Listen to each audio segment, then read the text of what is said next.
तो अब आपको समय मिल ही गया अपनी बहू रानी से मिलवाने का। क्षमा करे देवी यशोदा, जब ये आई तो गोकुल पे संकट छाया हुआ था, पर अब सब ठीक है, इसलिए तो मैं ले आई अपनी बहू रानी माधवी को।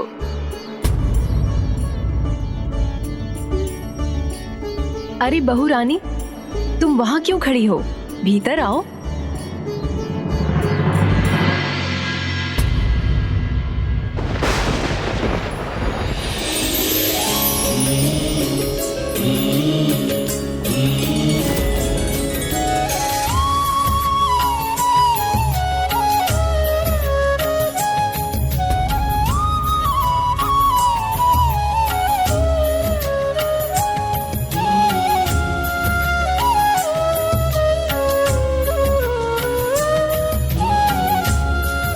हेमा, यहाँ जहाँ देख रही हूँ वहाँ कन्हैया ही दिखाई दे रहे हैं। किसे ढूंढ रही हो? कान्हा को? हाँ, नहीं वो उससे मिलने के लिए तो प्रतीक्षा करनी पड़ेगी। प्रणाम यशोदा माँ। खुश रहो।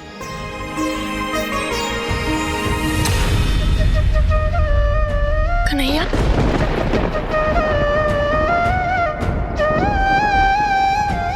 कन्हैया कहाँ है वो?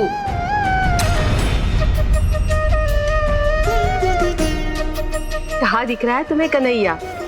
हाँ, कहाँ है? या ये कोई कान्हा की नटखट लीला है छिपने की?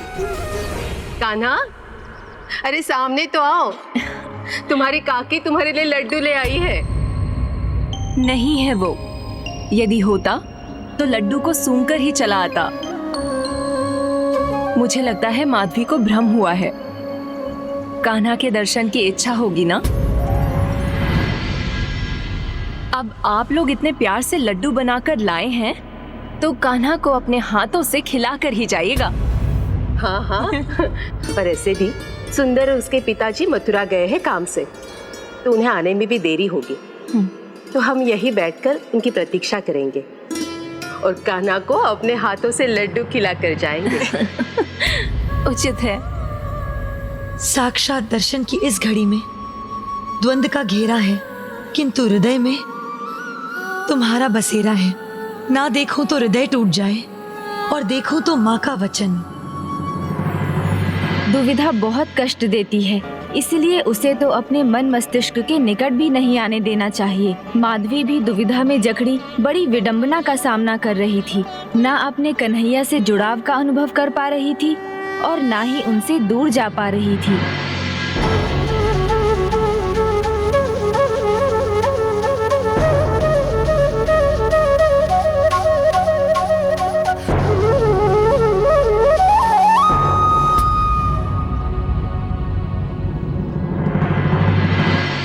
लगता है आज तो कान्हा के दर्शन होने का कोई अवसर ही नहीं मिलेगा हमें। और सूर्यास्त भी होने को है। अब हमें जाना चाहिए, नहीं तो देर हो जाएगी। जी।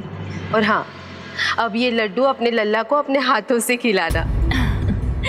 उचित है। मन छोटा मत करो बहू रानी, आज नहीं तो फिर कभी हो जाएंगे दर्शन कान्हा के। कन्हैया की विशेष बात तो यही है, मन को भाप लेते हैं नंदलाला। अब उनसे तुम्हारी भेंट तभी होगी जब तुम पूरे मन से उन्हें मिलना चाहोगी। जो दिखे वो मिल भी जाए, ऐसा सदा नहीं होता और इसके विपरीत भी होता है। कभी कभी कुछ मिल जाता है किंतु दिखाई नहीं देता। ऐसा ही कुछ माधवी के साथ भी हुआ।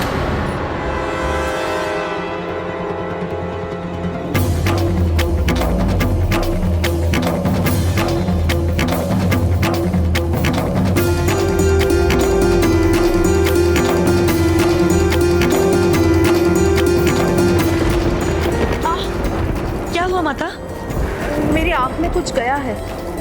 रुकिए।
स्वयं कन्हैया मेरे निकट हैं।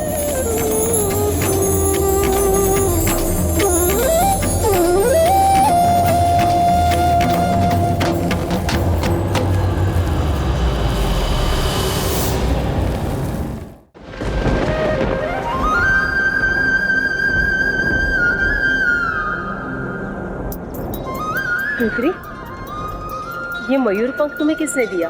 माता जी, ये अभी हवा में उड़कर मेरी झोली में आ गिरा।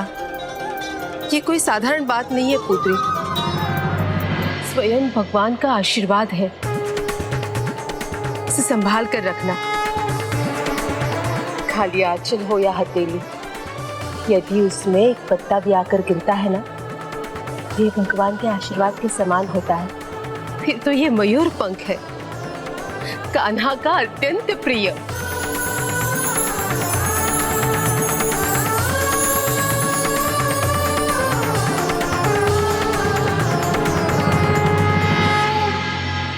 पहली बार जब माधवी का कृष्ण कन्हैया से सामना हुआ था तो प्रभु उसे दिखे थे पर मिले नहीं, और इस बार प्रभु मिले तो दिखे नहीं। अर्थात गजानन, अर्थात माधवी के मन में प्रभु भक्ति, उनके प्रति अटूट निष्ठा और प्रेम उजागर होने वाले थे।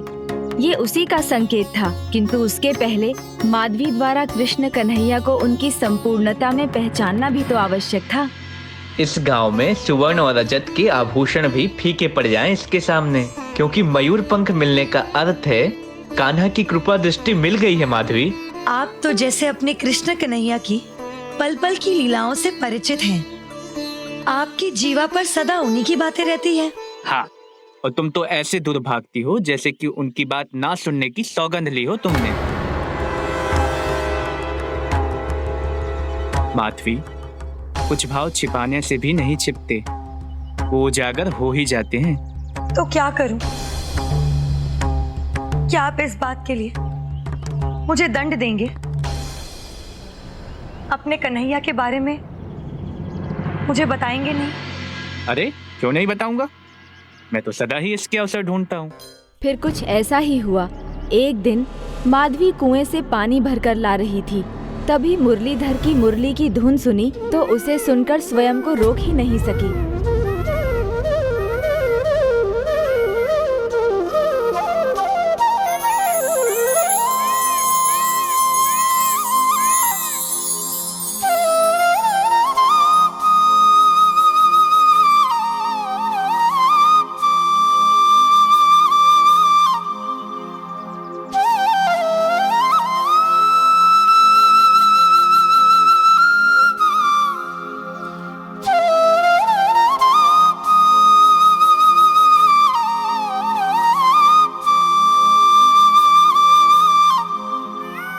कन्हैया, आज दर्शन होंगे उनके।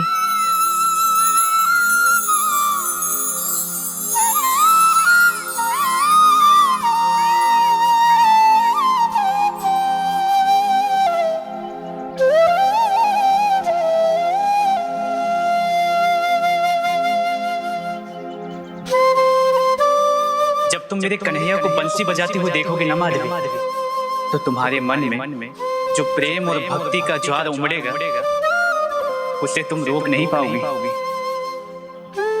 इस पावन प्रेम में जो कन्हैया से जुड़ जाता है, फिर वो कन्हैया से कभी दूर नहीं रह सकता।